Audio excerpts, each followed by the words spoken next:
ఆత్మీయులైన ప్రేక్షకులకు నమస్కారం.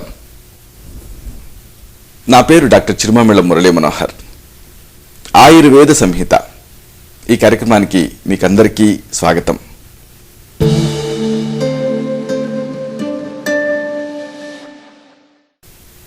ఈ కార్యక్రమంలో ఒక ముఖ్యమైన విషయాన్ని, ప్రాచీన ఆయుర్వేద రహస్యాల్ని తెలుసుకోబోతున్నారు. ఆకలింపు చేసుకొని ఆచరిస్తే ఈ అంశాలు మీ మొత్తం జీవితాన్ని అనూహ్యంగా మార్చేస్తాయి, సంపూర్ణమైన ఆరోగ్యాన్ని తిరిగి పొందేలా చేస్తాయి.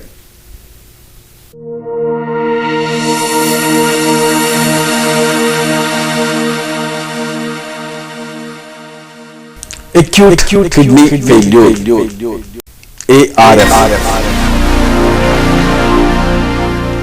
ఎంతో మంది ఈ సమస్యతో బాధపడుతూ ఉంటారు. ARF లేదా అక్యూట్ కిడ్నీ ఫెయిల్యూర్ అంటే ఏమిటి? ఎలాంటి లక్షణాల ద్వారా ఈ సమస్యను తెలుసుకోవాలి? ఒకవేళ ఈ సమస్య మీకుంటే ఎలా తగ్గించుకోవాలి? దీనికి సంబంధించి ఆయుర్వేద చికిత్సా వ్యూహం ఎలా ఉంటుంది? ఈ మొత్తం సమాచారాన్ని తెలుసుకుందాం.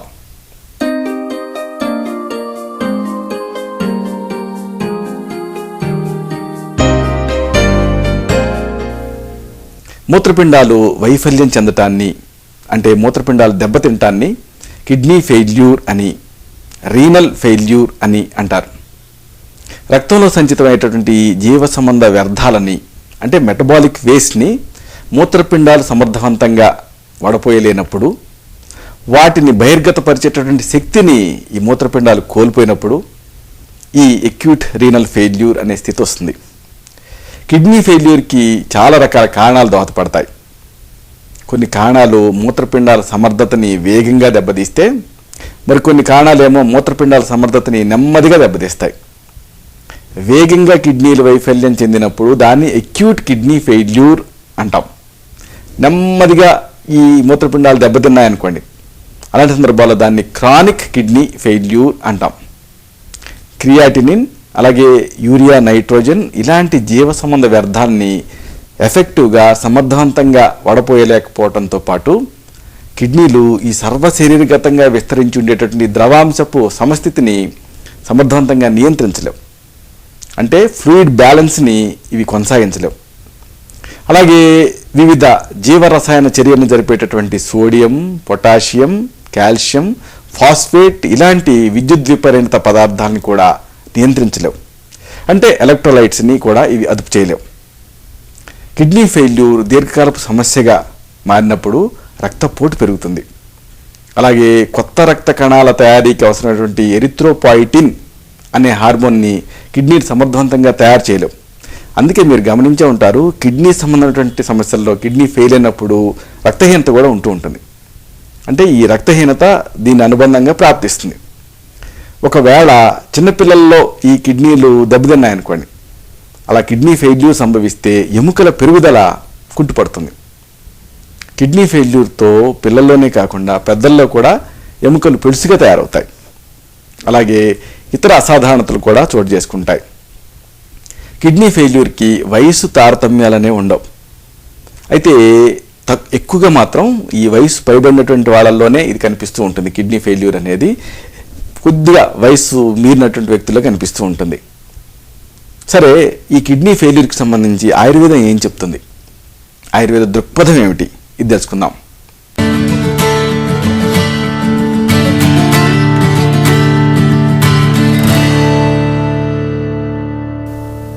ఆయుర్వేదంలో ఈ మూత్రపిండాలు వ్యాధిగ్రస్తం అవటాన్ని వృక్కశోధ అంటారు. కిడ్నీ వ్యాధుల్లో కనిపించే రకరకాల స్థితిగతుల్ని ఆయుర్వేదంలో చెప్పినటువంటి రకరకాలైన ప్రమేహ భేదాలతో పోల్చవచ్చు.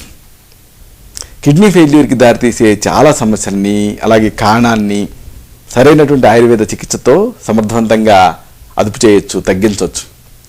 అలాగే మంచి అవగాహనతో, సరైనటువంటి జాగ్రత్తలతో ఈ కిడ్నీల సామర్థ్యాన్ని కూడా మనం రీఎస్టాబ్లిష్ చేయొచ్చు. ఆసక్తికరమైన ఈ విషయాలన్నీ మనం తెలుసుకోబోతున్నాం. అయితే వీటిని తెలుసుకోబోయే ముందు కొంత ప్రాథమిక సమాచారాన్ని తెలుసుకుందాం. ముందుగా ఈ వ్యాధిని ఎలా విభజించవచ్చు, అంటే వివరణ సౌలభ్యం కోసం మనం దీన్ని ఏ రకంగా డివైడ్ చేయొచ్చు, ఇది తెలుసుకుందాం.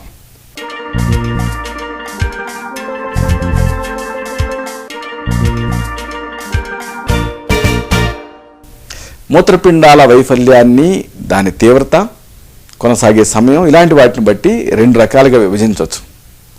ఒకటి తక్కువ నిడివి కలిగి ఎక్కువ తీవ్రత కలిగి త్వరితగతిని ప్రార్థించే దాన్ని అక్యూట్ కిడ్నీ ఫెయిల్యూర్ అంటాం. ఇక 2 ఎక్కువ నిడివి కలిగి దీర్ఘకాలం పాటు కొనసాగేదాన్ని క్రానిక్ రీనల్ ఫెయిల్యూర్ అంటాం. ముందుగా ఈ అక్యూట్ రీనల్ ఫెయిల్యూర్ గురించి ఈ కార్యక్రమంలో తెలుసుకుందాం.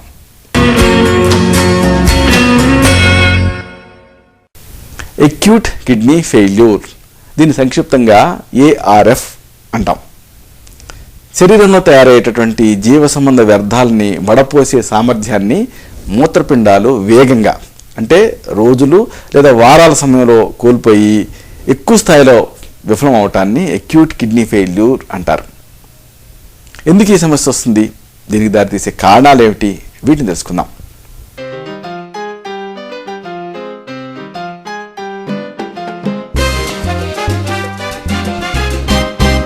చాలామందిలో అక్యూట్ కిడ్నీ ఫెయిల్యూర్కి నిజానికి స్పష్టమైన కారణం అంటూ ఫలానా అని చెప్పగలిగే కారణం అంటూ కనిపించదు. కొన్నిసార్లు మాత్రం మూత్రపిండాలకి రక్త సరఫరా తగ్గటం వల్ల కానీ, లేకపోతే మూత్ర వ్యవస్థలో అడ్డంకి ఏర్పడి ఇలా ఈ మూత్ర ప్రవాహం తట్టుకుపోవటం వల్ల కానీ అక్యూట్ కిడ్నీ ఫెయిల్యూర్ అనేది సంభవిస్తూ ఉంటుంది. అలాగే కిడ్నీలు వ్యాధిగ్రస్తమైనటువంటి సందర్భాల్లో కూడా ఈ స్థితి రావచ్చు. మూత్రపిండాలు వైఫల్యం చెందడానికి దారితీసే కారణాన్ని తెలుసుకున్నాం అనుకోండి, అప్పుడు చికిత్సా సాధ్యాసాధ్యతల్ని, వ్యాధి తీవ్రతని అంచనా వేయటం సాధ్యమవుతుంది. ఈ కారణాల్లో ముఖ్యమైన వాటిని మనం వరుసగా తెలుసుకుందాం. ముఖ్యంగా ఈ కారణాలు కొన్ని వర్గాల కింద విభజించవచ్చు. మొదటి వర్గం, మూత్రపిండాలకి రక్త సరఫరా తగ్గటం వల్ల కిడ్నీలు ఉన్నట్టుండి వైఫల్యం చెందటం.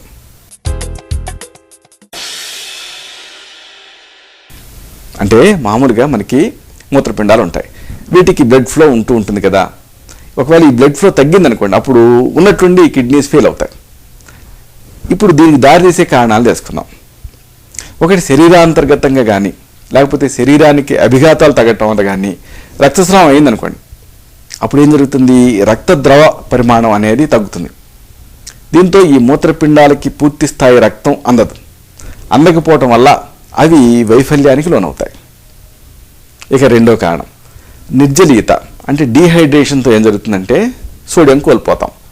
ఇలాగ నిర్జలీయత వల్ల సోడియం కోల్పోయినా, లేకపోతే ద్రవాంశాన్ని కోల్పోయినా ఇలాగ కిడ్నీలు దెబ్బతినొచ్చు, వ్యాధిగ్రస్తం అవ్వచ్చు, ఫెయిల్ అవ్వచ్చు. ఇక మూడో కారణం బయట నుంచి రక్తనాళాలకి నేరుగా దెబ్బ తగిలింది అనుకోండి, అప్పుడు కూడా ఏం జరుగుతుంది, రక్త సరఫరాకి ఆటంకం కలుగుతుంది, అప్పుడు కిడ్నీలు వైఫల్యం చెందుతాయి. ఇక నాలుగో కారణం అక్యూట్ కిడ్నీ ఫెయిల్యూర్కి గుండె సామర్థ్యం తగ్గటం కూడా ఒక ప్రధాన కారణమే, అంటే హార్ట్ ఫెయిల్యూర్ కూడా ఒక కాజే. హార్ట్ ఫెయిల్యూర్ సంభవించినప్పుడు ఏం జరుగుతుంది, గుండె కండరాల శక్తి సామర్థ్యాలు తగ్గుతాయి. దీంతో ఈ రక్తాన్ని తోడే ప్రక్రియ దెబ్బతింటుంది. ఇది మళ్ళీ ఈ మూత్రపిండాల వడపోత కార్యక్రమాన్ని తగ్గిస్తుంది, అంటే అవి ఫెయిల్ అవుతాయి. ఇక ఐదో కారణం రక్త ప్రసరణ వ్యవస్థ ఉన్నట్టుండి ఆఘాతానికి లోనవటం, దీన్ని షాక్ అంటాం. ఇలాగ షాక్ సంభవించినప్పుడు అప్పుడు రక్తపోటు బాగా గణనీయంగా పడిపోతుంది. ఇది మూత్రపిండాల వైఫల్యానికి దారితీస్తుంది.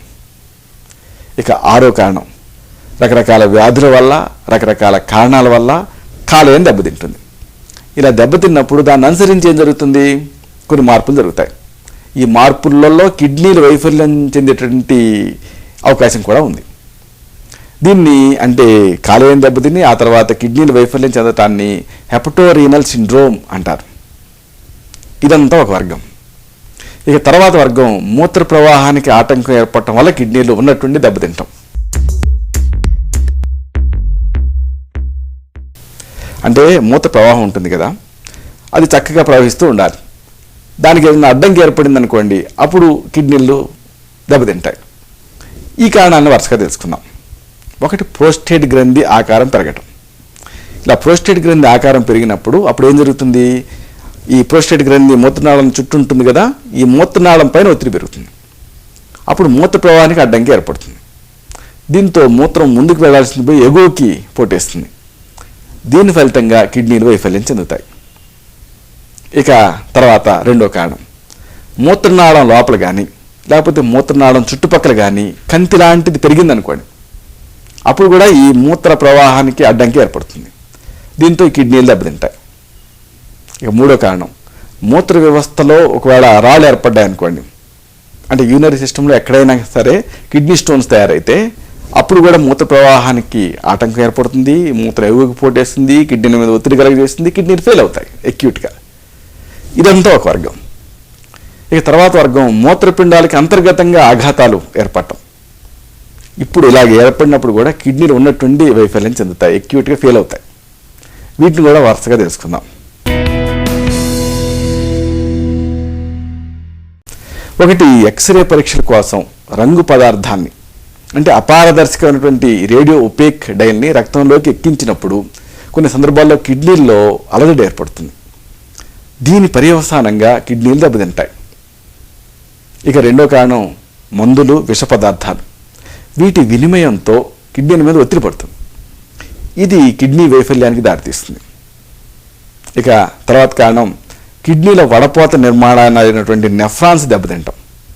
ఇలా తినడం వల్ల అంటే ఎక్యూట్ గ్లోమరులోనెఫ్రైటిస్ వల్ల, లేకపోతే రక్తనాళాలు దెబ్బతింటం వల్ల అంటే సిస్టమిక్ లూపస్ ఎరిథెమాటోసిస్ ఇలాంటి వాటి వల్ల మూత్రపిండాలు వైఫల్యం చెందే అవకాశం ఉంటుంది.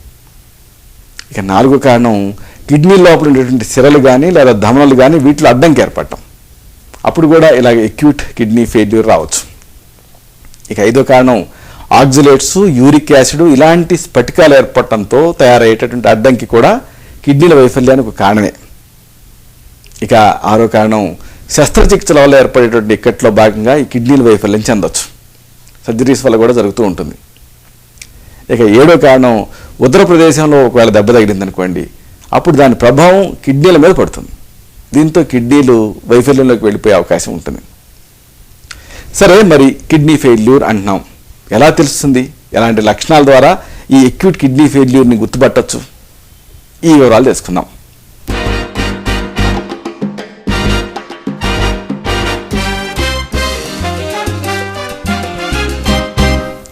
కిడ్నీల వైఫల్యపు తీవ్రత, వ్యాధి పురోగమపు వేగం, వైఫల్యానికి దారితీసిన అంతర్గత కారణాలు, ఇలాంటి అంశాలను బట్టి లక్షణాల అభివ్యక్తి అనేది ఆధారపడి ఉంటుంది. శరీరంలో ద్రవాంశం సాధారణ స్థితికి మించి సంచితం అవటం ఈ వ్యాధిలో కనిపించే ప్రథమ లక్షణం. అంటే బాగా ఫ్లూయిడ్ రిటైన్ అవుతుంది. పరిమితికి మించి ద్రవాంశం చేరటంతో ఏం జరుగుతుంది? చీలమండలు, పాదాలు వీటిల్లో వాపు కనిపిస్తుంది. అలాగే ముఖం, కాళ్ళు, చేతులు వీటిలో ఉబ్బరింపు కనిపిస్తుంది. మూత్రం నల్లని రంగులో కానీ, ముదురు రంగులో కానీ, లేదా గాఢమైనటువంటి రంగులో కానీ కనిపిస్తుంది. మూత్రపు ద్రవ పరిమాణం కూడా బాగా తగ్గిపోతుంది. సాధారణ వ్యక్తుల్లో రోజుకి 1 లీటర్ నుంచి 1.5 లీటర్ వరకు ఉండేటటువంటి ఈ మూత్ర పరిమాణం అక్యూట్ కిడ్నీ ఫెయిల్యూర్ వ్యాధికి లోనేటువంటి వాళ్ళల్లో బాగా తగ్గిపోతుంది. కొన్ని సందర్భాల్లో ఈ మూత్ర విసర్జన పూర్తిగా ఆగిపోవచ్చు కూడా. మూత్రం తయారీ బాగా తగ్గిపోయినప్పుడు దాని వైద్య పరిభాషలో ఆలిగూరియా అంటారు. ఒకవేళ పూర్తిగా ఆగిపోయింది అనుకోండి, అప్పుడు దాన్ని ఎనూరియా అంటాం.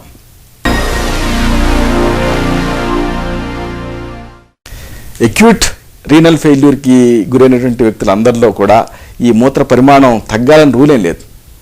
కొంతమంది వ్యాధిగ్రస్తుల్లో మూత్రం తయారీ యథావిధిగా ఉండే అవకాశం ఉంటుంది. మూత్రపిండాల వైఫల్యం కొనసాగే కొద్దీ కూడా జీవ సంబంధ వ్యర్థాలు శరీరంలో ఎక్కువ మొత్తాల్లో పెరిగిపోతాయి. ఈ పరిణామాల పర్యవసానంగా కొన్ని లక్షణాలు కనిపిస్తాయి. అంటే నీరసంగా ఉంటుంది, మీకు నిస్త్రాణగా ఉంటుంది. ఏదన్నా విషయాన్ని గ్రహించాలన్నప్పుడు అలాంటి విషయ గ్రహణం మీద మనసుని మీరు కేంద్రీకరించలేకపోవచ్చు. అలాగే ఆకలి తగ్గుతుంది, వికారంగా అనిపిస్తుంది, సర్వ శరీరగతంగా బాగా దురదలుగా అనిపిస్తూ ఉంటుంది. ఇంకా హృదయ స్పందనలు ఉంటాయే, హార్ట్ బీట్స్, వీటి వేగం పెరుగుతుంది. వైద్య పరిభాషలో టకీకార్డియా అంటారు. అలాగే కళ్ళు బయలుగమ్మటం, చుట్టుపక్కల పరిసరాల్లో గిరా గిరా తిరుగుతున్నట్టు అనిపించటం, ఇలాంటి లక్షణాలు కూడా ప్రధానంగా కనిపిస్తాయి.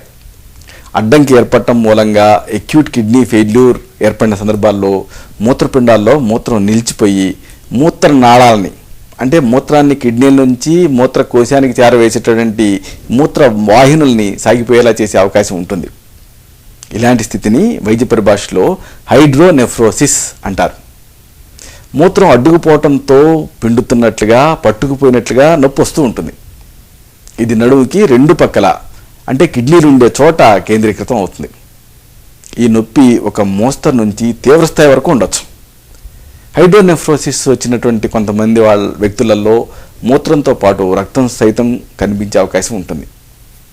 ఒకవేళ అడ్డంకి మూత్రకోశానికి కింద తయారైందనుకోండి, అప్పుడు ఈ మూత్రకోశం అంటే బ్లాడర్ ఆకారం బాగా పెద్దదిగా తయారవుతుంది.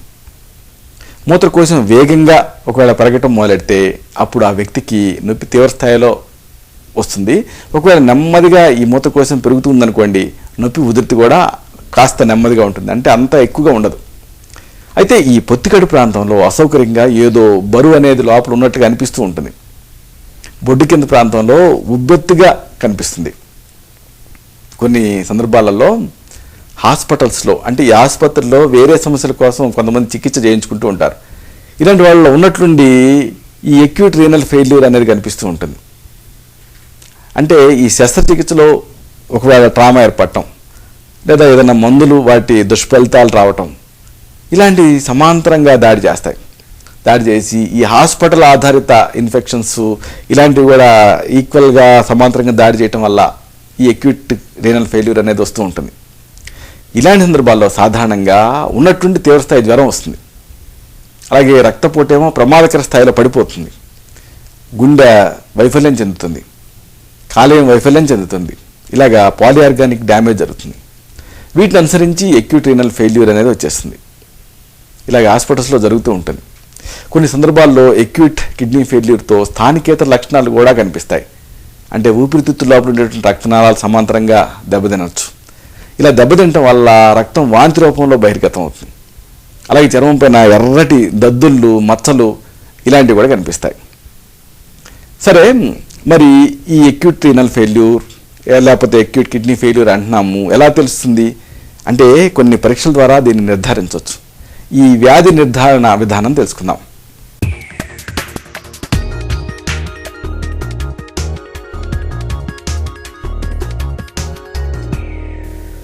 జాగ్రత్తగా వింటే దీంట్లో ఉండేటువంటి టెక్నికాలిటీ మీకు అర్థమవుతుంది. మామూలు మనం సీరం క్రియాటినిన్ అనే పదం విన్నాం కదా. సీరం క్రియాటినిన్ లేదా క్రియాటినిన్ అనేది ఏమిటి అంటే కండరాల విధి నిర్వహణలో బయటపడేటువంటి వ్యర్థ పదార్థం. కండరాలు వాటి పని చేసుకుంటూ ఉంటాయి, అప్పుడు ఒక వ్యర్థ పదార్థం బయటపడుతూ ఉంటుంది, అదే క్రియాటినిన్. అలాగే మరొక పదం ఉంది, యూరియా నైట్రోజన్ అనేది. ఈ యూరియా నైట్రోజన్ అనేవి ఏమిటి అంటే శరీరంలో ప్రోటీన్ వినిమయం తర్వాత రక్తం లోపలికి విడుదలయ్యేటువంటి వ్యర్థ పదార్థాలు. ఈ రెండు పదార్థాలని కిడ్నీ వడపోయలేకపోయింది అనుకోండి, ఇలా వడపోయలేకపోవడంతో అవి రక్తంలోనే పెరిగిపోతాయి. అలాగే రక్తంలో సంచరించేటటువంటి ప్రోటీన్ని కిడ్నీ బయటికి పంపించలేకపోతే అది కూడా మూత్రంలో కనిపిస్తుంది. రక్తంలో ఉండే క్రియాటినిన్ మొత్తాన్ని తెలుసుకోవటం ద్వారా ఈ కిడ్నీ ఫెయిల్యూర్ని నిర్ధారించవచ్చు. రోజుల తేడాతో రక్తంలో క్రియాటినిన్ మొత్తాలు పెరుగుతున్నాయి అనుకోండి, అప్పుడు అక్యూట్ రీనల్ ఫెయిల్యూర్ అని అర్థం. దీని గురించి ఆలోచించాలి. ఈ పదార్థపు స్థాయిని బట్టి వ్యాధి తీవ్రతను అంచనా వేయచ్చు. క్రియాటిన్ బట్టి దాని స్థాయిని బట్టి వ్యాధి తీవ్రతను అంచనా వేయచ్చు. క్రియాటిన్ స్థాయి ఎంత ఎక్కువగా ఉంటే ఈ అక్యూట్ రీనల్ ఫెయిల్యూర్ స్థాయి దాని తీవ్రత అంత ఎక్కువగా ఉన్నట్టు అర్థం. ఈ పరీక్షతో పాటు జీవక్రియా సంబంధమైనటువంటి అస్థిరతను తెలుసుకోవటం కోసం ఎలక్ట్రోలైట్ స్థాయిని కూడా తెలుసుకోవాలి. ఉదాహరణకి ఎసిడోసిస్ని తెలుసుకోవడం కోసం యాసిడ్ పరీక్ష చేయించాలి. హైపర్ కెలీమియాని తెలుసుకోవడం కోసం పొటాషియం పరీక్ష చేయించాల్సి ఉంటుంది. హైపోనాట్రీమియాని తెలుసుకోవడం కోసం సోడియం ఎవాల్యుయేషన్ చేయించాలి. అలాగే హైపర్ ఫాస్ఫటీమియా అని తెలుసుకోవడం కోసం ఫాస్ఫరస్ పరీక్ష చేయించాల్సి ఉంటుంది. అలాగే రక్తంలో యూరియా నైట్రోజన్ స్థాయి ఎంత ఉందో కూడా తెలుసుకోవాల్సి ఉంటుంది. ఇక స్థానిక పరీక్ష కూడా అవసరం. అంటే స్థానిక పరీక్ష కూడా ఈ అక్యూట్ కిడ్నీ ఫెయిల్యూర్కి సంబంధించిన కీలక సమాచారాన్ని ఇస్తుంది. ఉదాహరణకు ఈ మూత్రపిండాలు ఉండేటటువంటి ప్రాంతంలో నొప్పితో కూడినటువంటి వాపు ఏమైనా కనిపించింది అనుకోండి, అప్పుడు మనం ఏమనుమానించాలి, అడ్డంకి మూలంగా ఏర్పడిన హైడ్రోనెఫ్రోసిస్ని గురించి ఆలోచించాలి. అలాగే సూక్ష్మదర్శినితో చేసేటటువంటి మూత్ర పరీక్ష ద్వారా కూడా కీలక సమాచారాన్ని తెలుసుకోవచ్చు. అల్ట్రాసౌండ్ స్కాన్, సిటీ స్కాన్ ఇలాంటి ఇమేజింగ్ పరీక్షల ద్వారా ఈ మూత్రపిండాల ఆకృతి, పరిమాణం ఇలాగ ఈ మౌలిక విషయాల మీద అవగాహన వస్తుంది. ఉదాహరణకు అల్ట్రాసౌండ్ స్కాన్ ద్వారా మూత్రనాళాల వాపుని అంటే హైడ్రోనెఫ్రోసిస్ని గురించి తెలుసుకోవచ్చు. అలాగే మూత్రకోశపు వ్యాకోచాన్ని కూడా తెలుసుకోవచ్చు. ఇక ఎంఆర్ఐ సహాయంతో కిడ్నీల రక్తనాళాల అడ్డంకిని అంటే కిడ్నీలు వాటి లోపల ఉండేటువంటి రక్తనాళాలు వీటి లోపల ఉండేటువంటి అడ్డంకిని తెలుసుకోవచ్చు. ఒకవేళ ఈ పరీక్షలతో ఎక్యూట్ రీనల్ ఫెయిల్యూర్కి దారితీసే కారణం తెలుసుకోలేకపోయాం అనుకోండి, అప్పుడు మూత్రపిండాల నుంచి కణజాలాన్ని సేకరించి చేసే బయాప్సీ పరీక్ష ఉపయోగపడుతుంది. సరే, ఎక్యూట్ రీనల్ ఫెయిల్యూర్ ఈ వ్యాధి ఎలా పురోగమిస్తుంది దీన్ని తెలుసుకుందాం.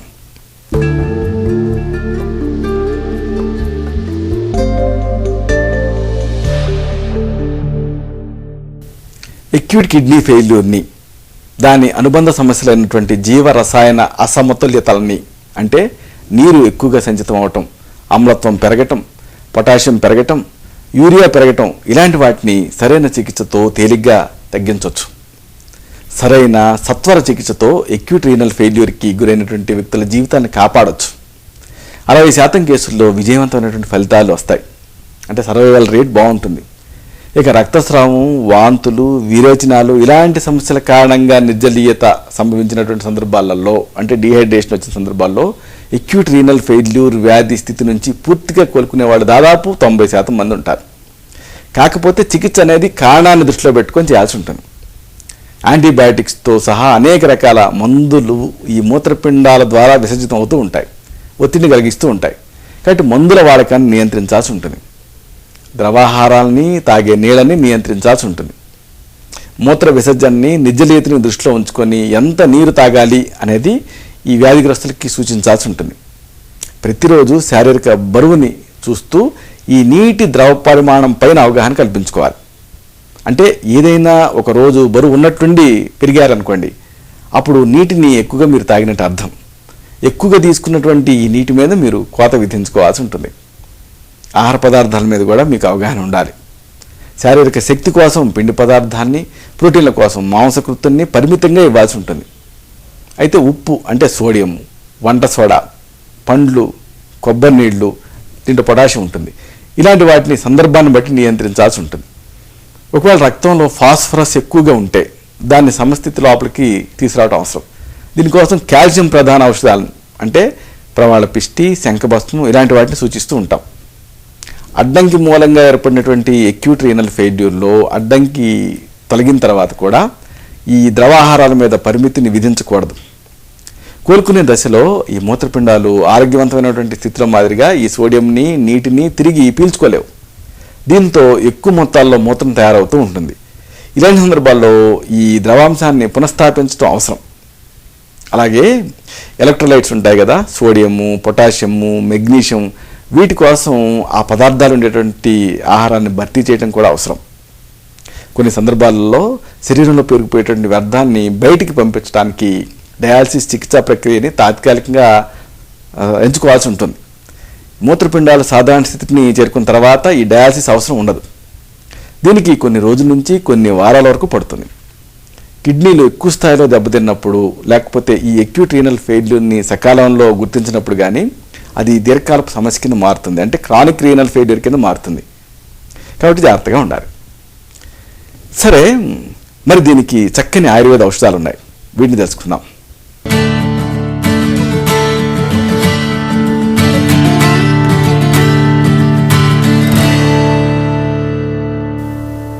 ఈ ఎక్యూట్ కిడ్నీ ఫెయిల్యూర్ సమస్యకి శక్తివంతమైనటువంటి అనేక రకాల ఆయుర్వేద ఔషధాలని వాడటం జరుగుతుంది.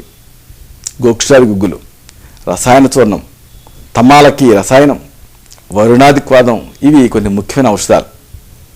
అయితే ఇవి పనిచేసే తీరు ఒక్కొక్కళ్ళలో ఒక విధంగా ఉంటుంది. ఎందుకంటే మనందరం ఒకే రకంగా ఉండం, కుటుంబంలో కూడా అందరం ఒకే మాదిరిగా ఉండం, జన్యుపరమైనటువంటి తేడాలు ఉంటాయి. కాబట్టి ముందు మీ నాడిని చూడాల్సి ఉంటుంది, మీ తత్వాన్ని విశ్లేషించాల్సి ఉంటుంది, మీ ప్రకృతిని తెలుసుకోవాల్సి ఉంటుంది. అలాగే ఈ ఎక్యూట్ రీనల్ ఫెయిల్యూర్ ఏ స్థాయిలో ఉంది, మీ శక్తి అంతా, ఇలాంటివన్నీ పరిగణించాల్సి ఉంటుంది.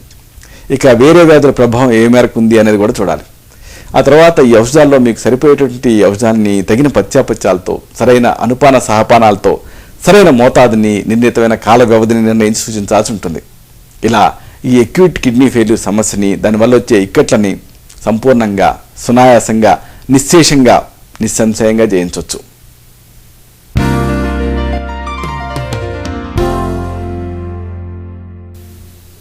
చూశారు కదా, ఇది విషయం. ఈ కార్యక్రమం మీకు ఉపయోగపడిందని, ఉపయోగపడుతుందని ఆశిస్తాను. అలాగే ఇందులోని విషయాల మీద మీకు అవగాహన పెరిగిందని భావిస్తాను. దీనిలోని విషయాలు నలుగురికి చేరేలాగా 10 మందికి ఉపయోగపడేలా మీ వంతు సహాయం మీరు చేయండి.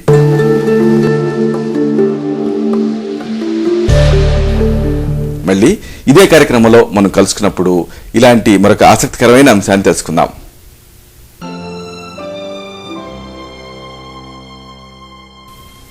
శతం జీవ శరదో వర్ధమానః, శతం హేమంతాన్ శతం వసంతాన్. 100 శరత్తులు, 100 హేమంతాలు, 100 వసంతాలు వర్ధిల్లుతూ జీవించండి.